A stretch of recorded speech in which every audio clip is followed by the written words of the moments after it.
तो class 11 physics में अब हमारा 3 ही चैप्टर बच रहा है, 3 जो काफी लंबा चैप्टर है एक्चुअली में। Bulk properties of matter, thermodynamics और सिंपल हार्मोनिक मोशन बच रहा है। So from today onwards we will start this chapter bulk properties of matter. ठीक है, पहले इसमें थोड़ा सा बातचीत कर लेते हैं। नाम ही दिख रहा, मैटर के बारे में बहुत पढ़े 7th क्लास से लेकर के अभी 11th फिजिक्स में, केमिस्ट्री में, बायोलॉजी में मैटर वर्ड तो आते रहता है। मैटर का ढेर सारा फॉर्म हम लोग जानते हैं, सॉलिड है, लिक्विड है, गैस है, बोस आइंस्टीनियम कंडेंसेट है, प्लाज्मा है, थॉट ऑफ वेव है, बीम है। 5 तो आप लोगों को 9th में ही पढ़ना था, सॉलिड, लिक्विड, गैस, प्लाज्मा और बोस आइंस्टीनियम कंडेंसेट। तो प्लाज्मा और बोस आइंस्टीनियम कंडेंसेट का फिजिक्स हमको नहीं पढ़ना है। ठीक है, वो थोड़ा सा जो जानना था 9th में, थोड़ा सा जो जानना था 10th में, थोड़ा सा जो 11th में, थोड़ा सा जो 12th में, ठीक है। बट अगर मैटर का प्रॉपर्टी के हिसाब से बात करें तो एटलीस्ट 11th 12th में we have to consider only 3 states of matter, solid, liquid and gas. तो ये जो बल्क प्रॉपर्टीज ऑफ मैटर में बात हो रहा है उसमें बोस आइंस्टीनियम कंडेंसेट और प्लाज्मा के बारे में नहीं पढ़ना। We will just study about solid, liquid and gas. अब इसमें एनसीईआरटी के हिसाब से देखेंगे तो एक ही चैप्टर है ये बल्क प्रॉपर्टीज ऑफ मैटर।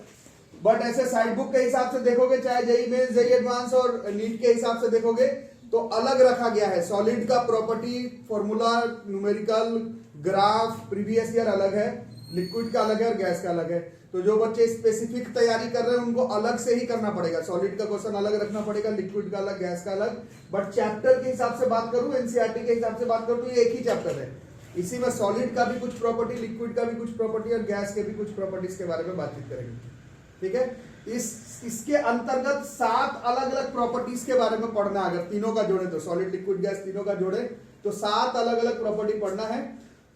और मैं अगर फिर बताऊं आपको, जैसे मैं बताया एनसीईआरटी के हिसाब से, मैं बताया साइड बुक्स के हिसाब से, मेरे ट्यूशन के हिसाब से जो 7 अलग अलग प्रॉपर्टी हम लोग पढ़ेंगे वो 7 छोटा छोटा चैप्टर जैसा कंसीडर करना। मतलब उन 7 का न्यूमेरिकल, ग्राफ, फॉर्मूला सब अलग अलग ही आपको प्रैक्टिस करना पड़ेगा, है ना। तो 7 छोटा छोटा चैप्टर है इस चैप्टर के अंतर्गत बल्क प्रॉपर्टीज ऑफ मैटर। ठीक है, कोई दिक्कत इसमें? तो सॉलिड, लिक्विड, गैस, प्लाज्मा और बोस आइंस्टीनियम कंडेंसेट आप लोग पढ़िए, बहुत जरूरी है, पढ़िए। साइंस के स्टूडेंट हो, 12th खत्म हो जाएगा, mains, advance, medical, NDA, graduation जो भी करोगे, आप ऐसा नहीं बोल सकते कि हमको 3 ही स्टेट मालूम है। प्लाज्मा और बोस आइंस्टीनियम कंडेंसेट बिल्कुल मालूम होना चाहिए। बट चैप्टर के हिसाब से बात करें तो प्लाज्मा और बोस आइंस्टीनियम कंडेंसेट नहीं, we will just consider about solid, liquid and gas in this chapter. बाकी as a good science student, आप लोग साइंस के स्टूडेंट हैं, मेंस, एडवांस, नीट तो बाद में होगा। एज अ साइंस स्टूडेंट मालूम होना चाहिए प्लाज्मा और बोस आइंस्टीनियम कंडेंसेट के बारे में। मैं एक बार बता दूंगा चैप्टर के एंड में, सॉलिड, लिक्विड, गैस हो जाए तब उन दोनों के बारे में। बट उनका प्रॉपर्टी के बारे में अभी तक खोजबीन चल ही रहा है, तो उसका कोई क्वेश्चन वगैरह आपके क्लास में नहीं। ठीक है, तो पहला चैप्टर स्पेसिफिकली सॉलिड का है। पहला चैप्टर जो है वो सॉलिड का है, चैप्टर का नाम है इलास्टिसिटी। अब इसमें भी कई किताब में ऐसा है, पहले mechanical properties of solid chapter का नाम है, तो हर तरफ से अलग अलग है। आप मेरे से पढ़ रहे हैं तो मैं तो यही बताऊंगा कि 7 चैप्टर पढ़ेंगे, 7 को अलग रखना, 7 छोटा छोटा चैप्टर हो जाएगा हमारा एक ही चैप्टर के अंदर। इसी में पहला चैप्टर ही है इलास्टिसिटी। इलास्टिसिटी ये हमारा पहला चैप्टर, तो लगाओ टॉपिक इलास्टिसिटी। और स्पेसिफिकली ये जो टॉपिक हम लोग पढ़ेंगे वो मुख्य तौर पे हम लोग सॉलिड का पढ़ेंगे। ये जो चैप्टर है इलास्टिसिटी वो मुख्य तौर पर सॉलिड का रहेगा। अब एक आध न्यूमेरिकल, लिक्विड, गैस का रह सकता है इसमें, तो तुम मेरे से बहस नहीं कर सकते कि ये नहीं हम पढ़ेंगे। सॉलिड में ही ये चैप्टर मेन फॉर्म में हम लोगों को पढ़ना। तो पहले 5-7 मिनट पहले कुछ बताऊंगा, उसको समझना, उसके बाद धीरे धीरे चैप्टर जो है वो हम लोग स्टार्ट करेंगे, है ना। तो ये वर्ड पहले भी सुने हो, इलास्टिक, है ना, कहां पर सुने हो ये बताओ, फिर आगे इसमें थोड़ी सी डिस्कशन करेंगे। इलास्टिक वर्ड रबड़ में, पैजामा का नाड़ा में, है ना, और वायर में, और स्प्रिंग वगैरह में, है ना, स्प्रिंग इन सब। तो इलास्टिक वर्ड का क्या मतलब अभी तक जानते हो? मीनिंग, केवल मीनिंग, जो लमड़ सकता है। वाह वाह वाह, क्या हिंदी है, जो लमड़ सकता है, जो स्ट्रेच हो सकता है, ऐसा है सामने पर, जिसके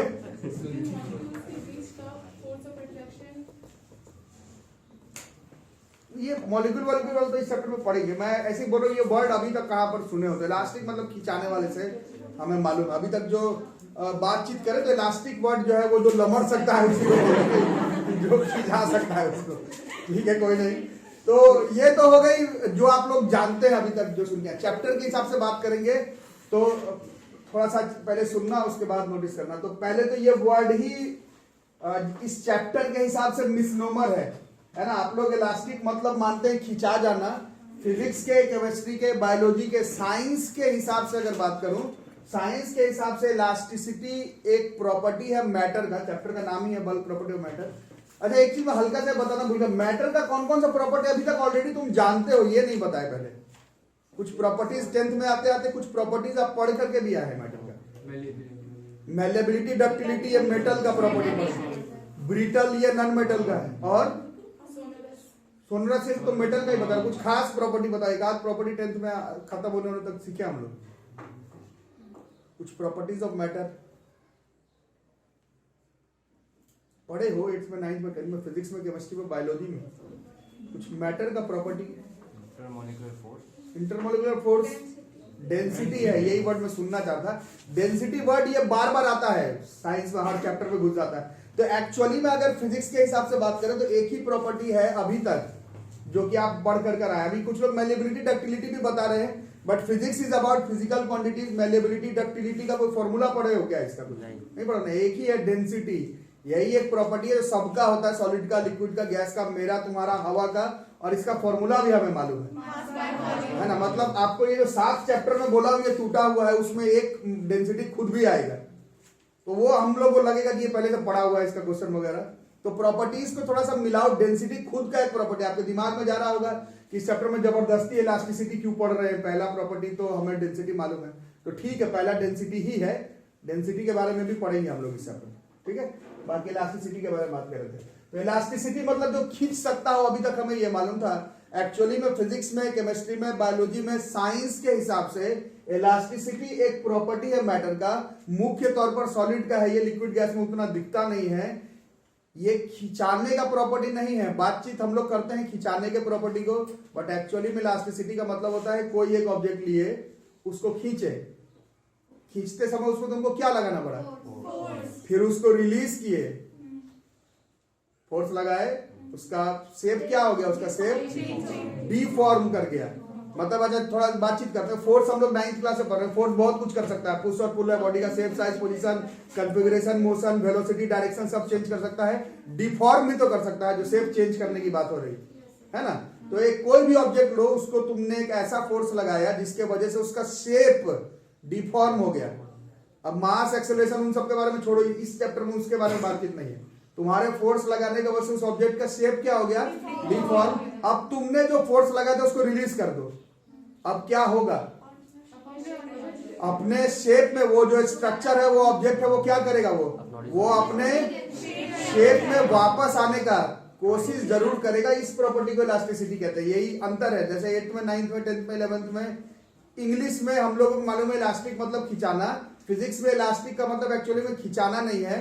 फिजिक्स में है एक फोर्स लगा है, डिफॉर्मिंग फोर्स, जिसके वजह से शेप, साइज, पोजीशन चेंज किए। अब जैसे उस डिफॉर्मिंग फोर्स को रिलीज करोगे तो अगर वो मैटर है, कैसा भी मैटर हो, तो वो क्या करेगा? वो अपने शेप को रिगेन करने का कोशिश करेगा। इस प्रॉपर्टी को ही हम लोग इलास्टिसिटी कहते हैं। इलास्टिक अभी तक हम लोग सिर्फ खिंचाने से बात कर रहे थे, but this chapter is not about कितना खींच सकते हो। This chapter is all about खींचने के बाद जब वो फोर्स को तुम छोड़ दिए तो वापस शेप कितना रिगेन हो सकता है।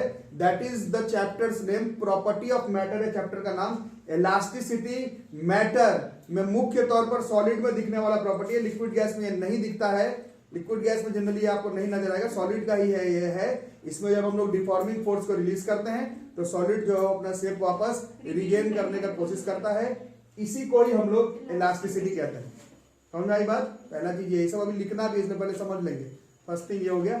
दूसरा नंबर, रबड़ के बारे में आप लोग बोल रहे थे इलास्टिक है, और भी 2-3 चीज बता रहे थे जो इलास्टिक है, स्प्रिंग वगैरह। स्टील का तो नाम आप लिए नहीं, लोहा का, लोहा, स्टील, आयरन, इसका नाम तो नहीं लेते इलास्टिक में, है ना। बट फिजिक्स में इस चैप्टर के हिसाब से स्टील जो है, आयरन जो है, वो रबड़ से ज्यादा इलास्टिक है। ये फिजिक्स है। ठीक है, अभी तक बातचीत के हिसाब से जो बातचीत करते हैं उस हिसाब से कौन ज्यादा इलास्टिक है, रबर। बट फिजिकल क्वांटिटी के हिसाब से steel and iron are considered to be more elastic than rubber. उसका कारण यह है, खिंचाने को दिमाग से निकालो, खिंचाना इज नॉट इलास्टिसिटी। खिंचाने के बाद शेप रिगेन करने का बात है। तो तुम जितना फोर्स दिए, मान लो एक डेफिनिट अमाउंट ऑफ फोर्स दे दिए, वो डेफिनिट अमाउंट ऑफ फोर्स तुमको रबर को भी देना है और वही डेफिनिट अमाउंट ऑफ फोर्स तुमको स्टील का रड को भी देना है। उस फोर्स से रबर तो खिंचा जाएगा, स्टील खिंचाएगा क्या उस फोर्स से? नहीं खिंचाएगा। तो जब वो खिंचाया ही नहीं तो उसको अपना शेप रिगेन करना में ज्यादा मेहनत लगेगा या फिर उसको कुछ नहीं लगेगा, तो उसका इलास्टिसिटी ज्यादा होगा। यही इस चैप्टर का नाम है। जिसको वापस शेप रिगेन करने में ज्यादा मेहनत करना पड़ रहा है वो लेस इलास्टिक है फिजिक्स के हिसाब से। इलास्टिसिटी खिंचाने पर नहीं, शेप रिगेन करने का क्षमता है। तो रबर को तो तुम खींचे, हो सकता है वो टूट भी जाता है। जैसे कुछ में फोर्स ऐसे ले लो, हल्का सा फोर्स लगा इधर, रबर को खींचा वो टूट भी गया। स्टील का तो उसमें कुछ होगा ही नहीं, अगर होगा भी तो बहुत हल्का इंटरमोलिकुलर फोर्सेस में चेंजेस होगा, तो वो फट से अपना शेप रिगेन भी कर लेगा। फॉर अ गिवन फोर्स, अगर फोर्स फिक्स कर दूं 5 न्यूटन, 10 न्यूटन, 12 न्यूटन, तो उसमें स्टील और आयरन का रड जो है वो more elastic than rubber band आएगा। ये इस चैप्टर का समरी है। ठीक है, अभी तक आप लोग अपने दिमाग से बस ये निकालो, अभी तक इलास्टिक मतलब खींचने की बात कर रहे थे। आज के बाद साइंस में आप इलास्टिक का मतलब सिर्फ खींचने का बात नहीं करेंगे, डिफॉर्मिंग फोर्स को रिलीज करो, शेप रिगेन करने का खूबी देखो। जो मटेरियल जितना जल्दी शेप रिगेन कर ले अपना, उसको ही हम लोग ज्यादा इलास्टिक बोलेंगे। आयरन रड का तो शेप ही चेंज नहीं हुआ थोड़ा सा फोर्स में, तो वो तो जल्दी ही रिगेन कर लेगा ना। और रबर बैंड को तुम खींच तो लिए, बट खींचने के बाद वो हो सकता है टूट जाए, फूट जाए, तो वो नहीं इलास्टिक कंसीडर किया जाएगा। एक गिवन फोर्स के लिए steel iron is considered as more elastic than rubber. ये इस चैप्टर का नहीं, आगे से अब आपका साइंस का कॉन्सेप्ट भी यही रहेगा। ये डिफरेंशिएट बिटवीन साइंस और आर्ट्स के स्टूडेंट में है। आर्ट्स के बच्चों को अब आप नहीं समझा सकते कि रबर से स्टील ज्यादा इलास्टिक है, आपके लिए है। इस चैप्टर का 2 क्वेश्चन मेंस नीट का उस हिसाब से नहीं, डेफिनेशन के हिसाब से भी steel is more elastic than rubber. ऐसा नहीं कि बस इस चैप्टर में बनावटी है थोड़ा लिख लेते उस हिसाब से, नहीं, ऐसे में भी steel is more elastic than rubber. ठीक है, क्लियर बात। सिर्फ खिंचाना नहीं, खिंचाने के लिए जो फोर्स लग रहा है डिफॉर्मिंग फोर्स, उसको रिलीज करो। कौन अपना शेप रिगेन कर रहा है वहां से बात करो, वहां से चैप्टर खुल कर आएगा। ये आ गया, ये अभी लिखने वाले, इसलिए इसमें कुछ डाउट है तो बोलो। पहला चीज ये हो गया। दूसरे नंबर पर चीज हो गया कि अगर इस हिसाब से अगर सॉलिड को तोड़े, इस प्रॉपर्टी के हिसाब से सॉलिड को तोड़े, सिर्फ इस प्रॉपर्टी के हिसाब से सॉलिड को तोड़े, तो सॉलिड 2 तरह का हो सकता है। एक होगा इलास्टिक और एक होगा नॉन इलास्टिक, जिसको कि हम लोग फिजिक्स के भाषा में प्लास्टिक बोलेंगे। अभी प्लास्टिक का भी डेफिनेशन अलग अलग था, बचपन से पढ़कर आए हो। बॉक्स आपका प्लास्टिक का होता है, बट फिजिक्स में प्लास्टिक का मतलब ज्योमेट्री बॉक्स तो नहीं होगा, है ना। फिजिक्स में प्लास्टिक का मतलब है जो मटेरियल इलास्टिक नहीं है उसी को हम लोग प्लास्टिक बोलेंगे। ठीक है, कुछ बात समझ में आ रही है? जो बॉडी इलास्टिक नहीं है that will be termed as plastic. तो अगर इलास्टिसिटी चैप्टर को अगर सॉलिड को 2 हिस्सों में तोड़ना पड़े तो 2 ही तरह का बॉडीज निकल के आएगा, या तो इलास्टिक बॉडीज होगा, या तो इलास्टिक बॉडी किसको कहोगे खुद से ही बता दो। जिसमें डिफॉर्मिंग फोर्स रिलीज करते ही वो अपना शेप स्टोर कर ले, वो इलास्टिक माना जाएगा। और जिसमें फोर्स रिलीज करने के बाद भी वो अपना शेप रिगेन नहीं कर पाया, वो प्लास्टिक माना जाएगा। इस चैप्टर में यही करना है हमें। दिक्कत है क्या? ठीक है, कोई कंफ्यूजन इसमें? अब इलास्टिक वर्ड भी 2 तरीके से तोड़ सकते हो, एक सिर्फ इलास्टिक होगा और एक परफेक्टली इलास्टिक होगा। खुद से ही बताओ परफेक्टली इलास्टिक क्या होगा? क्या होगा, डेफिनेशन क्या कहता है? परफेक्टली इलास्टिक ऐसा होगा जिसमें कि तुम खींचे, वो अगर बिल्कुल अपना शेप, साइज, पोजीशन, कॉन्फ़िगरेशन बिल्कुल रिगेन कर जाए तो वो होगा परफेक्टली इलास्टिक। नहीं तो कुछ किया पूरा नहीं कर पाया तो उसको हम लोग इलास्टिक कहेंगे। तो दिक्कत, ये सब लिखना है अभी, इसलिए पहले क्लियर कर लो, उसके बाद लिखा जाएगा। फिर से बोलूं? ठीक है, तो ऐसा ही फिर दूसरे केस का भी होगा। दूसरा क्या हो जाएगा? प्लास्टिक। प्लास्टिक में भी यही हिसाब किताब है ना। जो अपना शेप नहीं रिगेन कर पाया वही वाला प्लास्टिक है। ठीक है, समझ में आ गई? तो परफेक्टली इलास्टिक बॉडी किसको कहेंगे? परफेक्टली इलास्टिक बॉडी ऐसे बॉडी को कहेंगे। परफेक्टली इलास्टिक बॉडी ऐसे को कहेंगे जिसमें कि आपने फोर्स लगाया। कौन सा फोर्स? Deforming force. फिर उस फोर्स को क्या किया? रिलीज कर दिया। फिर वो क्या किया? अपना शेप बिल्कुल रिगेन, बिल्कुल 100% रिगेन कर जाए, तो वैसे बॉडी को हम लोग परफेक्टली इलास्टिक बॉडीज कहते हैं। और फिजिक्स में परफेक्टली इलास्टिक बॉडी का बहुत जबरदस्त एग्जांपल है, इसका बहुत ही बढ़िया एग्जांपल है कि इसका कोई एग्जांपल नहीं है। ठीक है, परफेक्टली इलास्टिक बॉडी जो है वो फिजिक्स में पॉसिबल नहीं है। आपने लगा दिया डिफॉर्मिंग फोर्स तो कैसा भी बॉडी हो उसका इंटरमोलिकुलर लेवल पर अगर देखेंगे तो उसका shape, size, position, configuration confirm change होगा। तो परफेक्टली इलास्टिक का कोई एग्जांपल नहीं बनता। ठीक है, समझ में आएगी बात। उस तरह से परफेक्टली प्लास्टिक किसको कहेंगे? परफेक्टली प्लास्टिक हम लोग इसको कहेंगे कि हल्का सा फोर्स डाले और वो इतना ज्यादा उसका शेप इधर उधर हो गया कि वो हल्का भी अपना शेप रिटेन नहीं कर पाया। तो ऑब्वियस कॉन्सेप्ट है कि परफेक्टली प्लास्टिक का भी कोई एग्जांपल नहीं हो पाएगा। ना परफेक्टली इलास्टिक का ही कोई एग्जांपल बन पाएगा, ना परफेक्टली प्लास्टिक का। कोई भी अपना शेप 100% रिटेन नहीं कर सकता है। और उल्टा तरफ से देखें तो कोई भी ऐसा बॉडी नहीं है जिसमें तुम हल्का सा हल्का फोर्स लगाए फिर भी उसका शेप इतना ज्यादा इधर उधर हो गया कि वो वापस अपना इंटरमोलिकुलर शेप को पकड़ नहीं पाया, ऐसा कोई एग्जांपल नहीं। तो परफेक्टली प्लास्टिक का भी कोई एग्जांपल नहीं मिलेगा। ठीक है, इसमें कोई दिक्कत? अब इसमें अगर बहुत खींच खाच के बताना पड़े तो जैसे मोम वगैरह को हम लोग जानते हैं, वैक्स वगैरह, वैक्स मोम में आप हल्का सा भी फोर्स लगाते हैं तो क्या होता है? वो टूट जाएगा, मतलब उसका जो शेप वो टूट ही गया। तो जो टूट गया वो अपना शेप वगैरह क्या कर पाएगा? रिगेन नहीं कर पाएगा। जबरदस्ती अगर कोई सर पे बंदूक रख के परफेक्टली प्लास्टिक का एग्जांपल पूछे तो वैक्स वगैरह को बोल सकते हैं उसका एग्जांपल, क्योंकि मोम वगैरह में हल्का फोर्स में वो टूट ही जाता है। तो वो अब क्या ही शेप अपना रिगेन कर पाएगा। वैसे परफेक्टली इलास्टिक का कोई एग्जांपल नहीं, परफेक्टली प्लास्टिक का कोई एग्जांपल नहीं। पूरा चैप्टर इलास्टिसिटी और प्लास्टिसिटी के बीच में घूमता रहेगा। कभी इलास्टिसिटी हावी हो जाएगा तो कभी प्लास्टिसिटी, इसी के बीच में इस चैप्टर को हम लोग लेकर के चलेंगे। यहां तक कोई दिक्कत? ठीक है, यहां तक कोई प्रॉब्लम नहीं आप लोगों को। अब इसमें एक चीज और हमें जानना है कि खींच रहे थे ना, किसको खींच रहे थे? रबड़ को खींच रहे थे। और फिर उसको क्या कर रहे थे? फिर छोड़ने पर वो अपना शेप जो है वो रिगेन कर लेता। बचपन से ही मालूम है, खींच रहे छोड़े शेप रिगेन कर लिया, खींच रहे छोड़े शेप रिगेन कर लिया, खींच रहे छोड़े शेप रिगेन कर लिया। और खींचेंगे तो टूट जाएगा, टूटने के बाद शेप रिगेन नहीं कर पाएगा। तो ये आप लोग अब 11th में है, 11th खत्म होने को है, 16-17 साल आपका एज है, इतना आपको आइडिया होना चाहिए। तोड़ ही दिए तो उसका कोई न्यूमेरिकल या उसका कोई प्रॉपर्टी आपको नहीं पढ़ाया जाएगा। दिस चैप्टर इज अबाउट एक लिमिट के अंदर बातचीत करना है और उसी लिमिट को हम लोग इलास्टिक लिमिट कहेंगे। इलास्टिक लिमिट के अंदर ये पूरा चैप्टर में जो भी फॉर्मूला आएगा, न्यूमेरिकल आएगा, मेंस का, एडवांस का, नीट का, स्कूल का, ग्राफ बनेगा, वो सब इलास्टिक लिमिट के अंदर है। तोड़ नहीं देना है, डिफॉर्मिंग फोर्स को रिलीज करने लायक बात करना है। ऐसा डिफॉर्मिंग फोर्स नहीं जिससे वो बॉडी टूट गया। टूट ही गया तो फिर टीचर क्या पढ़ाएगा? फिर उसमें कौन सा प्रॉपर्टी के बारे में बातचीत करो? टूट ही गया तो वो फिर हमारे किसी काम का नहीं है। तो this chapter will be considered upon elastic limit. Her material object का, सॉलिड, लिक्विड, गैस, मेरा, तुम्हारा, बेंच का, डेस्क का, वैक्स का, वायर का, सबका एक खास इलास्टिक लिमिट होता है। उस इलास्टिक लिमिट से ज्यादा डिफॉर्मिंग फोर्स लगाओगे तो बॉडी टूट जाएगा। टूटे हुए बॉडी के बारे में आपको इस चैप्टर में नहीं पढ़ना। ठीक है, बाकी इन सबसे हम लोग ये चैप्टर अपना स्टार्ट करेंगे। Steel is more elastic than रबड़, ये इस चैप्टर का समरी है। कभी भी इस चैप्टर को पढ़ोगे सिर्फ ये एग्जांपल याद रहेगा तो आपको ये चीज समझ में आ जाएगी कि खींचने वाले पर बात नहीं है, खिंचाने वाली बात होती तो रबड़ is more elastic than steel होता। ये शेप, ये एग्जांपल ही याद रहेगा तो तुमको जब भी पढ़ोगे तो याद रहेगा स्टील कैसे रबड़ से ज्यादा इलास्टिक हो सकता है। तो बात खिंचाने का नहीं, बात शेप रिगेन करने का, ये याद रहता है हमेशा। चैप्टर का समरी है steel is more elastic than रबड़। ठीक है, तो दिक्कत इसमें। अब we will start this chapter. और किसको बोलते हैं? थोड़ा डेफिनेशन लिख लो।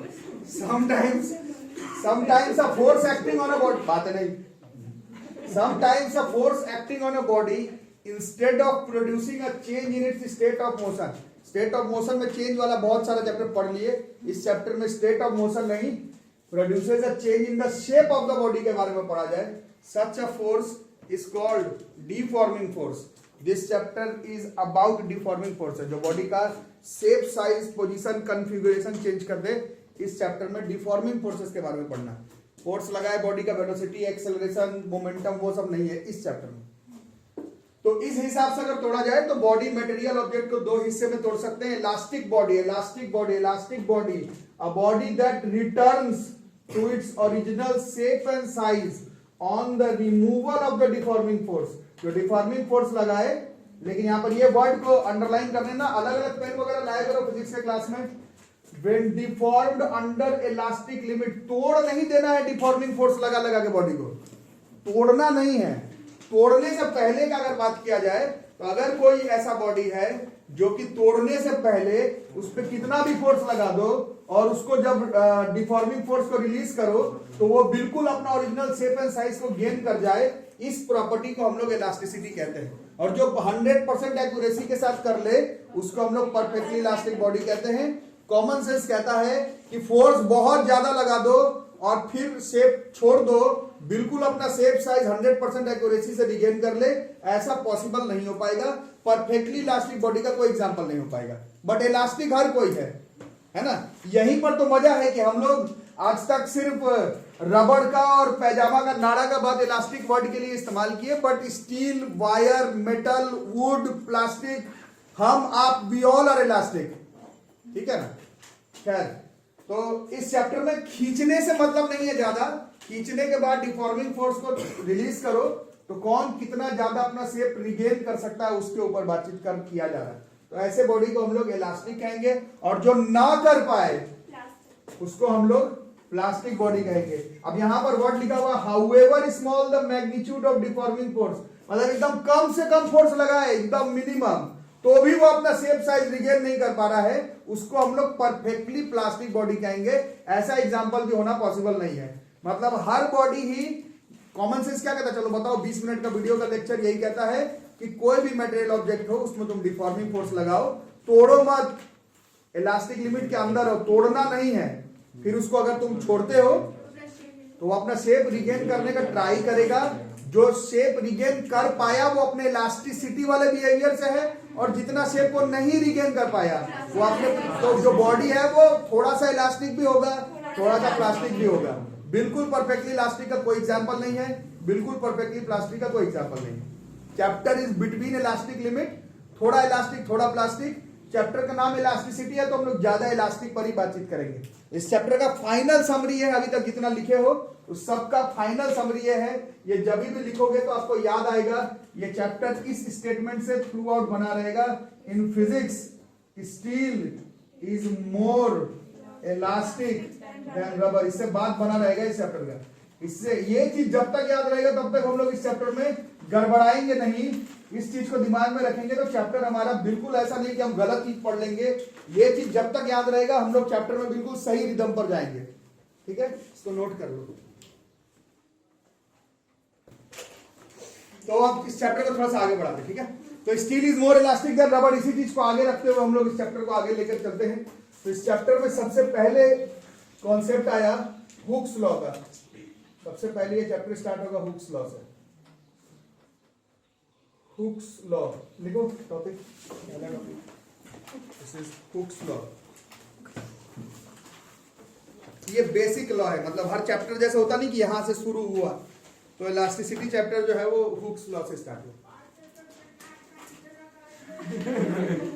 बेसिक लॉ है इलास्टिसिटी।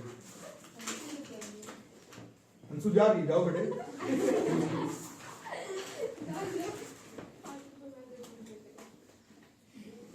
बेसिक है यार, चैप्टर शुरू होना है। और बेसिक लॉ हम लोग बहुत सारा पढ़े, जैसे क्लास 10 में करंट इलेक्ट्रिसिटी में ओम्स लॉ था, है ना। बहुत सारे चैप्टर होता है, वहीं से शुरू ही होता है, उसके पहले शुरू स्टार्टिंग ही नहीं होता है। तो बेसिक लॉ ऑफ इलास्टिसिटी ये कहता है, मान लो एक तार है और ये इसका एंशिएंट अप्रोच पहले लिखेंगे। पहले हम लोग ऐसे एंशिएंट अप्रोच, पहले जो अप्रोच था, और फिर मॉडर्न अप्रोच लिखेंगे। पहले का अप्रोच के हिसाब से बात करेंगे, ठीक है। ध्यान से देखना। अच्छा, तो बात तो हो गई इलास्टिसिटी वगैरह बहुत आप लोग कर लिए, बट फिजिक्स के हिसाब से क्या लगता है, खिंचाने उचाने वाला बात किसका होगा? किसको ही खींचोगे? इलास्टिसिटी चैप्टर पढ़ रहे हो तो खींचने और फिजिक्स के क्लास में किसको ही खींचोगे? फिर रबड़ खींच के क्या करोगे, है ना। वायर, वही स्ट्रिंग, टेंशन, ये सब जिस चैप्टर में था वही वाली बात है ना।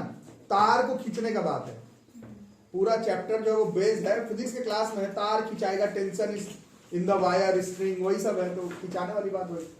तो एक ऐसे तार कंसीडर कर लो, ये एक तार है। अभी पहले बताना, उसके बाद ये एक तार है, ठीक है। इसमें एक लोड लगा दिया, इस तार में से ये यहां से फिक्स है, ये तार झूला हुआ किसी चीज से, और इसमें एक लोड लगा दिया, ये लोड, ठीक है। ये इसका शुरुआत का लेंथ है कुछ L, है ना, और इसको लोड लगा है, इसको लोड को लगाने की वजह से तार क्या होगा, तो इस लोड को लगाने की वजह से ये जो तार है वो खींचा जाएगा ऊपर से फिक्स से नीचे। तो ये जो लोड है वो यहाँ पर कैसा फोर्स का काम कर रहा है, ये थोड़ी इसमें वेलोसिटी, मोशन, एक्सेलरेशन, ये डिफॉर्मिंग फोर्स। इस लोड को लगाने की वजह से ये तार हो सकता है कि यहां से यहां तक खींचा जाए। आ रहा समझ? ये चैप्टर है, जो लोग नहीं समझ पाओगे दिक्कत होगा आपको। इसको कुछ लिख लेते हैं डेल्टा एल, ठीक है, इसको हम लोग एक्सटेंशन मान लेते हैं, इतना ही तार जो है ये खींचा गया, ठीक है। इसमें कोई दिक्कत तो बोलो। तो अब थोड़ा बेसिक लॉ ऐसा ही होता है, बेसिक लॉ को आप जरूरी नहीं कि हुक से आप बताएं, आप और हम भी बता सकते थे, बट जो साइंटिस्ट बताया उसका नाम होता है, आप हम अब पढ़ते हैं उसको, बट बेसिक लॉज यही होता है। इस लोड को अगर मैं और बढ़ा दूं अंडर इलास्टिक लिमिट, मतलब तार को तोड़ना नहीं है, लोड लगा लगा के तार को तोड़ दिए, वैसा नहीं है ना। पूरा चैप्टर में इसको ख्याल रखना, तार टूटना नहीं चाहिए, मटेरियल टूटना नहीं चाहिए। तो बिना तोड़े हुए अगर लोड बढ़ाओगे तो एक्सटेंशन क्या होगा, और लोड बढ़ाओगे तो इसका मतलब है कि एक्सटेंशन टू लोड, एक्सटेंशन और लोड के बीच में कैसा रिलेशन है, इसी को हम लोग ancient approach of Hooke's law कहते हैं। चैप्टर यहीं से शुरू होता है, ठीक है। Extension is directly proportional to load, this is known as Hooke's law. कोई दिक्कत है तो बोलो। और 8th क्लास से एक चीज पढ़ रहे हैं, प्रोपोर्शनल इज इक्वल टू नहीं होता है, यहाँ पर इज इक्वल टू लगाओगे तो कांस्टेंट आएगा ना। और वो जो कांस्टेंट है, चैप्टर को समझो, नहीं समझ पाते तो बच्चों बात इतना करो नुकसान होगा। वो जो कांस्टेंट है वही इस चैप्टर का नाम है, चैप्टर का नाम है बल्क प्रॉपर्टीज ऑफ मैटर। ये एक्सटेंशन और लोड डायरेक्टली प्रोपोर्शनल, स्टील के तार में भी होगा, कॉपर के तार में भी होगा, रड के तार में भी होगा, एल्यूमिनियम के तार में भी होगा, सिल्वर के तार में भी होगा, गोल्ड के तार में भी होगा। Extension is directly proportional to load.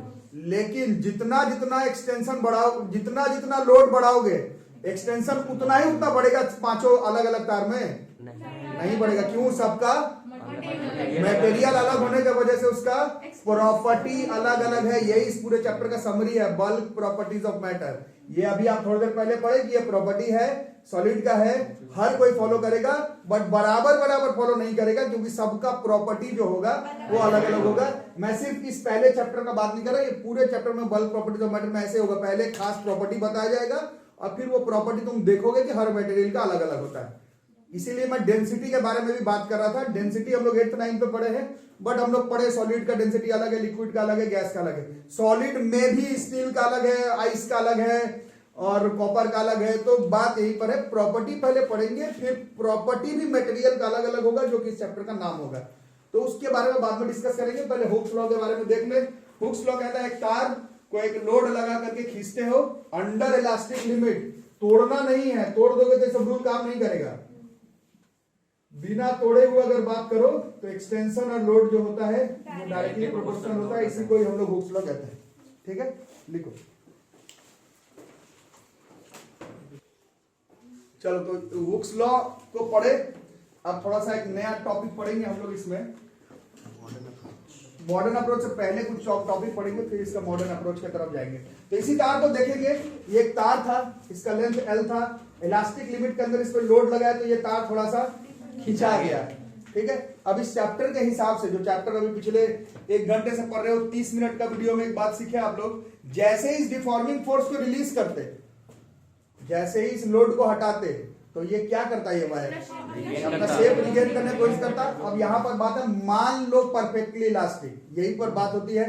Proofing formula जो है वो मान लो करके किया हुआ रहता है, ठीक है। तो मान के ही करना पड़ता है। मैं खुद बता रहा हूं, नहीं होता कोई ऑब्जेक्ट परफेक्टली इलास्टिक का एग्जांपल, बट प्रूफिंग जो करना है वो भैया परफेक्टली इलास्टिक लेकर के ही करना पड़ता है। मान लो परफेक्टली इलास्टिक है, मान लो कि ये परफेक्टली इलास्टिक है, तो इसमें जैसे ही डिफॉर्मिंग फोर्स को रिलीज करोगे, डिफॉर्मिंग फोर्स को थोड़ा हिंदी में भी नोट्स अपना बना लेना या इंग्लिश में लिख सको तो, डिफॉर्मिंग फोर्स को रिलीज करने पर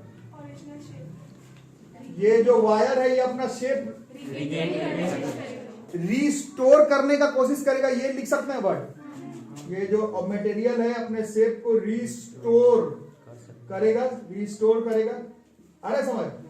अब रिस्टोर करते समय भी इसको क्या लगाना होगा, फोर्स लगाना पड़ेगा, रीस्टोरिंग फोर्स होगा। डिफॉर्म तो तुम करवा दिए, फिर उसको हटा दिए, फिर अगर मान लो परफेक्टली इलास्टिक है, तो जैसे ही तुमने अपना डिफॉर्मिंग फोर्स हटाया तो वो बिल्कुल अपना शेप, अगर मान लो परफेक्टली इलास्टिक नहीं भी मानते तो इलास्टिक तो मानते, इलास्टिक मानते तो अपना शेप रिगेन करने का ट्राई तो करता पूरा, अगर नहीं भी कर पाया तो। और रीस्टोर करते समय भी तो उसको एक फोर्स लगाना पड़ेगा, लगेगा। उस फोर्स को हम लोग रीस्टोर करते समय जो फोर्स लगेगा उसको हम लोग नाम देंगे रीस्टोरिंग फोर्स। याद रहेगा? यहां तक कोई दिक्कत है तो बोलो। अब एक टॉपिक 8th क्लास में पहली बार पढ़े थे, फोर्स बाय एरिया को क्या कहते थे? फोर्स एक्टिंग पर यूनिट एरिया को कहते थे प्रेशर। सबको याद है प्रेशर के बारे में, इस चैप्टर में दोबारा आएगा, बट ऐसे 8th 9th 10th वाला मालूम है। फोर्स दबाव, फोर्स एक्टिंग पर unit area is called pressure. यहां पर क्या हो रहा है? यहां पर एक्चुअली में इस तार में एक रीस्टोरिंग फोर्स लग रहा है, रीस्टोरिंग फोर्स लग रहा है ना? आप ही लोग बोलेंगे वापस ऐसे इस लोड को हटा दोगे तो ये अपना शेप रिगेन करने का ट्राई करेगा, और इसका एरिया तो फिक्स है ना, जो खिंचा रहा था एरिया तो फिक्स रहा। समझ में आ रही बात? तो ये जो तार है ये रीस्टोरिंग फोर्स पर यूनिट एरिया इस पर लगेगा, और उसको हम लोग फोर्स बाय एरिया को क्या कहते हैं? रीस्टोरिंग फोर्स पर यूनिट एरिया को कहते हैं स्ट्रेस। यहां से चैप्टर स्टार्ट हो गया है, इसको हम लोग कहेंगे स्ट्रेस, STRESS। ठीक है, सिर्फ मैथमेटिकल कैलकुलेशन के हिसाब से बात करेंगे तो स्ट्रेस और प्रेशर में अंतर नहीं है, बट मीनिंग अलग अलग है। प्रेशर तुम कहीं भी लगा सकते हो, स्ट्रेस वर्ड सिर्फ मटेरियल ऑफ ऑब्जेक्ट पर इस्तेमाल होता है। ये इधर जहां तहां ये वर्ड यूज नहीं होता। होता तो अभी तक यूज होता ना, 9th में 10th में 8th में, फिजिक्स में, केमिस्ट्री में, बायोलॉजी में। प्रेशर ही लिखे हो, स्ट्रेस तो कभी लिखे नहीं हो। अगर सेम ही होता तो स्ट्रेस भी कभी तो लिखे होते, है ना, बट हर बार लिखे प्रेशर ही हो, है ना। तो 8th में भी पढ़े हो क्या? तो अभी बात करते हैं क्या लगाए थे। डिफॉर्मिंग फोर्स को रिलीज करने पर क्या होगा? और वो जो रीस्टोरिंग फोर्स पर यूनिट एरिया वो जो तार लगाएगा उसको ही हम लोग कहेंगे स्ट्रेस। तो एक नया फिजिकल क्वांटिटी बन गया रीस्टोरिंग फोर्स पर यूनिट एरिया, इसको कहते हैं हम लोग स्ट्रेस। मैथमेटिकली इसमें और प्रेशर में कोई अंतर नहीं है। तो स्ट्रेस के यूनिट वगैरह का अगर बात करें तो स्ट्रेस का बात करें तो वही सब है। Its unit is newton per metre square. Standard international pascal, but इसको न्यूटन पर मीटर स्क्वायर में छोड़ देते हैं हम लोग। ऐसे पास्कल आप लिख सकते हैं, क्वेश्चन में भी लिखा हुआ रहता है।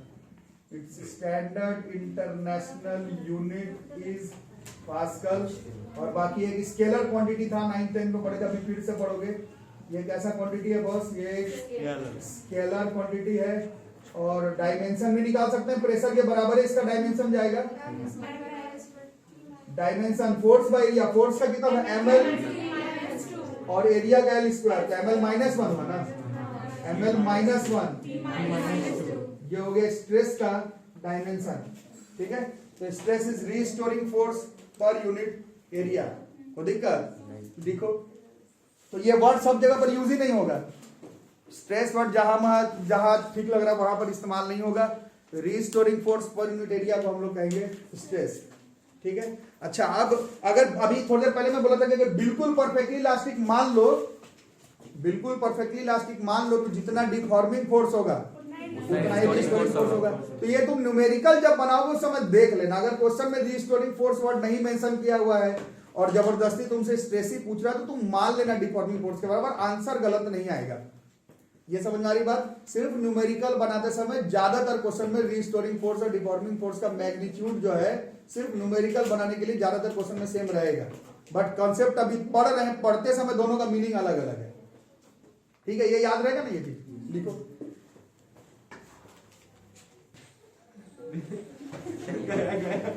देखो यहां तक अगर आ गया तो अब इसको थोड़ा सा इसी में मैनेज करेंगे। स्टेज समझे ना थोड़ा सा? अभी आज के क्लास में थोड़ा थोड़ा ही समझना है। हम लोग ऐसे में भी थोड़ा थोड़ा ही समझते। चलो ठीक है, तो काम बनेगा इस चैप्टर में। चलो तो अब थोड़ा सा बताना। तो डिफॉर्मिंग फोर्स लगाए थे जिसके वजह से क्या हुआ था? इसका शेप चेंज हुआ था, और फिर जब डिफॉर्मिंग फोर्स को रिलीज कर दिए तो वो रीस्टोर करने का कोशिश किया अपना। ठीक है, अब थोड़ा ध्यान से देखना। तो फिर इसको मिटा देता हूं, अभी इसी को लेते हैं। लोड लिए थे, it was an example of deforming force, है ना। और डिफॉर्मिंग फोर्स लेने के वजह से आप लोग बता रहे थे कि इसका शेप जो है वो चेंज हो रहा है। ठीक है, तो दिक्कत? अब थोड़ा अच्छे सुनना। तो ये शेप चेंज हुआ, तो change in shape, shape change हुआ ना, मतलब शेप अब फिजिकल क्वांटिटी नहीं है, शेप कोई फिजिकल क्वांटिटी नहीं। इस डायग्राम में क्या चेंज हो रहा था इसका, शेप फिजिकल क्वांटिटी नहीं है, कुछ बताओ। जैसे इसमें लेंथ, इसमें लेंथ चेंज हो सकता है, किसी क्वेश्चन में एरिया, किसी क्वेश्चन में वॉल्यूम, है ना, ये सब है। चेंज इन शेप का मतलब ये हो गया। बाई, इसका कुछ ओरिजिनल भी लेंथ था ना,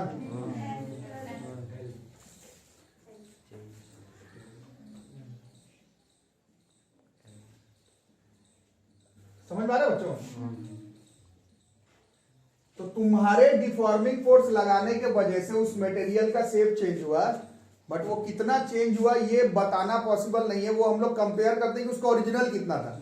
अब जैसे 100 मीटर का तार था तो उसमें 0.01 मीटर चेंज हुआ, इसका एक मीनिंग हो रहा है फिजिक्स में। 100 मीटर का तार था, उसमें वो वेट लगाया तो 0.01 वो आगे चला गया, इसका एक मीनिंग। सिर्फ हम बोल देंगे कि 0.01 मीटर तार खींचा गया तो इसका इस चैप्टर के हिसाब से कोई मीनिंग नहीं बनेगा। कितना खींचाया उससे मैं क्या करूं, कितने का था उसमें तुम कितना खींचे, यहां से मीनिंग पता चलेगा कि तुम फोर्स कितना लगाए, वो तार कैसा था, कितना खींचा सकता है। बात समझ आ रही है? कोई दिक्कत इसमें? ठीक है, तो ये जो change in shape by original shape होता है, हर मटेरियल ऑब्जेक्ट का होता है, इसको हम लोग कहते हैं चैप्टर में strain. This will be termed as strain. Stress था रीस्टोरिंग फोर्स पर यूनिट एरिया, वो भी मटेरियल ऑब्जेक्ट को लगाना है। और ये चेंज इन शेप तो तुम जैसे बात को समझो, 0.01 मीटर तार, वो हम आयरन का भी खींच सकते हैं, कॉपर का भी खींच सकते हैं, निकल का भी खींच सकते हैं, स्टील का भी खींच सकते हैं, आयरन का तार का भी खींच सकते हैं, गोल्ड का भी खींच सकते हैं, सिल्वर का भी खींच सकते हैं। तो 0.01 खींच दिए वो बड़ा बात नहीं है, उसका ओरिजिनल कितना था जिसमें तुम 0.01 खींच दिए, वहां से प्रॉपर्टी डिसाइड होता है। किसी चीज को तुम 0.01 मीटर खींच दिए, उससे उसका कोई प्रॉपर्टी नहीं बना। कितना लंबा था उसमें तुम कितना खींच दिए, वहां पे उसका प्रॉपर्टी डिसाइड होगा। जैसे गोल्ड का तार में 0.01 उसके बहुत कम तार में ही खींचा जाएगा, हमारा वही लोहा का तार है, लोहा का, उसमें 0.01 मीटर खींच, 0.01 तो खींच दोगे, बट ओरिजिनल कितना था जब तक ये नहीं बता रहे हो तब तक उसके प्रॉपर्टी के बारे में हम लोग नहीं बता पाएंगे। तो यहां पर इस चैप्टर के हिसाब से एक और नया फिजिकल क्वांटिटी बन के आता है, इसको हम लोग कहते हैं स्ट्रेन। ये होगा change in shape by original shape of a material object when it is undergoing deforming force. जब तुम उसमें डिफॉर्मिंग फोर्स लगा रहे थे, अंडर इलास्टिक लिमिट, तोड़ना नहीं है, तोड़ देने के बाद अब ये सब कैलकुलेट नहीं हो पाएगा। ठीक है, डिफॉर्मिंग फोर्स जब तुम लगाए तो उस मटेरियल का change in shape by original shape कितना हुआ, इसको हम लोग कहते हैं स्ट्रेन। ठीक है, इसका यूनिट देख रहे हो, इसका यूनिट तुम लोग जैसा है, इट इज यूनिट लेस। ठीक है, क्योंकि ऊपर भी वही length by change in length, area by area, volume by volume, तो ये जो है वो यूनिट लेस है। तुम लोग जैसा, जैसे तुम लोग brainless, aimless, shameless, mindless, hopeless, वैसे ये जो है वो यूनिट लेस है, कोई बात नहीं, बड़ी बात। और ये डायमेंशन लेस भी है, खुश भी है, बोलो मेरे बारे में सब पता है सर, वाह वेरी गुड। तो ये जो है वो डायमेंशन लेस भी होगा, तो ये स्ट्रेन हो गया। ठीक है, change in dimension by original dimension, change in shape by original shape, shape के लिए अपन यहाँ पर डायमेंशन वर्ड लिख सकते हैं, change in dimensions by original dimensions when it is undergoing deforming force is known as strain. तो दिक्कत लिखो, ये भी एक मटेरियल का प्रॉपर्टी माना जा रहा है। ठीक है, इसको लिखो, मैंने नहीं, अब होगा, यहां तक लिख लिए। चलो अब मैं मिटाता हूं थोड़ा सा, फिर से इसी डायग्राम पर देखें, थोड़ा स्ट्रेस समझे, है ना। ये नहीं कि आप पूरा स्ट्रेस पढ़ लिया अब घर जाके न्यूमेरिकल बनाने बैठ गया, ऐसा नहीं। कल मैं टाइप्स ऑफ स्ट्रेस, कब कब किस तरह का स्ट्रेस बनता है, स्ट्रेन बनता है, वो सब मैं बताऊंगा पहले। ठीक है, उसके बाद चैप्टर हमारे स्टार्ट होगा। अभी इसको बस हमें खत्म करना है थोड़ा सा। स्ट्रेस सिस्टम थोड़ा सा समझ गया बच्चों, अब थोड़ा सा अच्छे से बताना, तुम ही लोग बता सकते हो।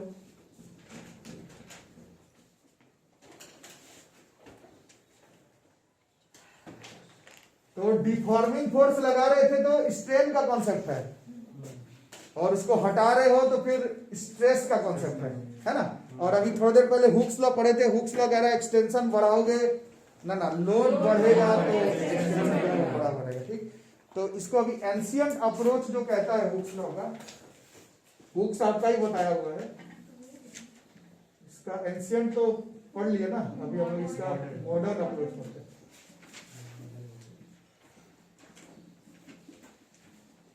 मॉडर्न अप्रोच कहता है कि जो एक्सटेंशन और लोड के बारे में बात कर रहे थे तुम, वो उस मटेरियल का प्रॉपर्टी से मैच नहीं खाता है। तार को खिंचा जाने से प्रॉपर्टी नहीं पता चलेगा।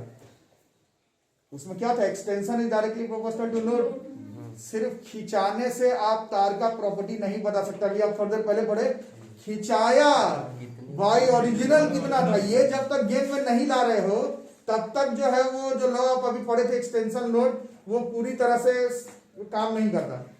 समझ आ रहा है? अभी का जो अप्रोच कहता है हुक्स लॉ का ही है, ये कहता है स्ट्रेन। ये जो वहां पर तुम एक्सटेंशन लिखे थे, अब बात स्ट्रेन का होता है। स्ट्रेन मतलब एक्सटेंशन कितना वो तो ठीक है, लेकिन तुमको बाई ओरिजिनल कितना है वो भी बताना पड़ेगा। ये जो है वो डायरेक्टली प्रोपोर्शनल स्ट्रेस के है। Stress is directly proportional to strain. ये मॉडर्न अप्रोच है हुक्स लॉ का। Extension is directly proportional to load, ये कॉमन सेंस कहता है, 8th 9th 10th में काम करता है। बट अगर प्रॉपर्टी मटेरियल का जो इस चैप्टर का नाम है, उस हिसाब से एक्सटेंशन और लोड पर बात नहीं चलेगी, क्योंकि लोड फिर बाहरी वाले बॉडी का है। कौन दिया एक्सटेंशन, तार कितना खिंचाया, उसका ओरिजिनल लेंथ कितना था ये नहीं पता चल रहा। सब मिला करके प्रॉपर्टी चाहिए, तो स्ट्रेस और स्ट्रेन बताना पड़ेगा। Stress is directly proportional to strain, यही मॉडर्न अप्रोच है हुक्स लॉ का। ठीक है, समझ में आ रही बात? और ये स्ट्रेस प्रोपोर्शनल है, तो यहां पर एक कांस्टेंट आएगा इनटू स्ट्रेन आएगा ना, यहां पर एक कांस्टेंट आएगा, और यही इस चैप्टर का नाम है। ये वाला जो ये प्रॉपर्टी है मैटर का, और वो प्रॉपर्टी ये जो कांस्टेंट है, ये जो कांस्टेंट है ये कैसे आ रहा है, this is coming through stress by strain, यहां से आ रहा है। इसी कांस्टेंट को ही हम लोग इस चैप्टर में पढ़ेंगे। This is known as our modulus of elasticity. ये प्रॉपर्टी है मॉड्यूलस ऑफ इलास्टिसिटी का, ये प्रॉपर्टी है चैप्टर का। आज 1 घंटे के क्लास के बाद हमें पहला प्रॉपर्टी मालूम चल रहा है मैटर का। आज तक आपको मैटर में खासकर सॉलिड का बोलूं तो कौन सा प्रॉपर्टी मालूम था, तो तुम डेंसिटी बोल सकते थे। उस सॉलिड को अगर तुम मेटल ही मान ले रहे हो तब मैलिएबिलिटी, डक्टिलिटी ये सब बता सकते थे। खिंचाने का प्रॉपर्टी का जब बात हो जाए कि वो मटेरियल कितना खींच सकता है, और खींचने के बाद उसको अगर डिफॉर्मिंग फोर्स को रिलीज करे तो वो कितना शेप रिगेन कर सकता है, ऐसे जगह पर उस मटेरियल का डेंसिटी काम नहीं आता। ऐसे जगह पर हमें उस मटेरियल का ये एक प्रॉपर्टी है वो मालूम होना चाहिए। This is known as modulus of elasticity, और ये स्ट्रेस और स्ट्रेन को डिवाइड करने पर आता है। ये हमारा हुक्स लॉ है, और this is our modulus of elasticity. और चैप्टर को अभी थोड़ी देर पहले बताया था, steel is more elastic than rubber. इसको अगर तुम मिलाओ तो ये कह सकते हो कि प्रॉपर्टी है किसका, स्टील का, और प्रॉपर्टी है रबर का। पिछले 1 घंटे से हम लोग चिल्ला रहे हैं कि steel is more elastic than rubber. Chapter के हिसाब से स्टील का जो मॉड्यूलस ऑफ इलास्टिसिटी निकालोगे वो किसी भी कीमत पर रबर के मॉड्यूलस ऑफ इलास्टिसिटी से ज्यादा आएगा। इस वजह से हम लोग कह सकते हैं कि steel is more elastic than rubber. Physics is about physical quantity, बातचीत करने से नहीं होगा, ये निकालना पड़ेगा। ये अगर मटेरियल का ज्यादा है तो उसको हम लोग इलास्टिक मानेंगे। तुम बचपन से क्या सीख कर आए, कौन ज्यादा खिंचाया कम खिंचा, उससे मतलब नहीं है। अगर वो मटेरियल का स्ट्रेस स्ट्रेन देंगे, मॉड्यूलस ऑफ इलास्टिसिटी देखेंगे निकाल के, ये जिसका ज्यादा है वही इलास्टिक माना जाएगा। ठीक है, ये चैप्टर का समरी है। Extension is directly proportional to load भी ठीक है, बट एक मटेरियल का प्रॉपर्टी चाहिए, तो स्ट्रेस स्ट्रेन और उसका मॉड्यूलस ऑफ इलास्टिसिटी वहां से जाके बात बनेगी। ठीक है, यहां पर हम लोग चैप्टर को कल बिल्डअप करेंगे। गुड।